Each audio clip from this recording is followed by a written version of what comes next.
সর্বশেষ হচ্ছে 12 তারিখে আর কি ওরা হাদি ভাইয়ের সাথেই আর কি ওই মসজিদে গেছে এবং হাদি ভাই লিফলেট বিতরণ করতেছিল, তার পাশেই বসেছিল।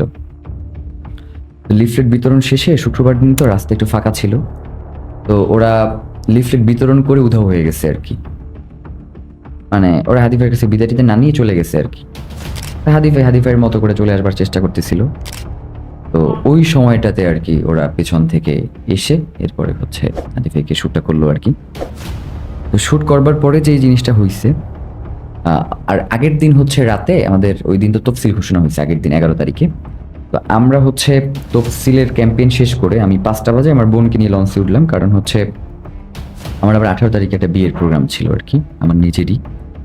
তো আমার আবার হচ্ছে বোনকে দিয়ে এরপরে আবার আমার 12 তারিখে ব্যাক করবার কথা আর কি। আদিফ ভাই রাতে আবার আমাকে ফোন করলেন, আমি লঞ্চে যাচ্ছি, যে তুমি আগামীকালকে চলে আইসো, আমাদের কিন্তু এখন খুবই গুরুত্বপূর্ণ কাজ, তুমি এই সময়ে তোমার থাকা দরকার আছে বুঝতে পারতেছি, কিন্তু আমারও তোমার দরকার আর কি।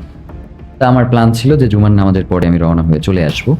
তো জুমার নামাজের পরে আমাদের সেন্টারেরই একজন ফোন করলেন আর কি, ফোনটা আরেক রুমে ছিল, তো বারংবার বাজতেছিল, আমি গিয়ে ধরলাম। তো কান্না করতেছিল।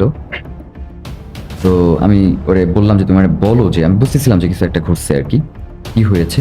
তো আমাকে বলতে পারতেছিল না, পরে আমি ওরে মোটামুটি ধমক দিয়ে বললাম যে তুমি কান্না থামাও, আগে আমাকে বলো। তো বললো যে হাদি ভাই গুলি খাইছে আর কি।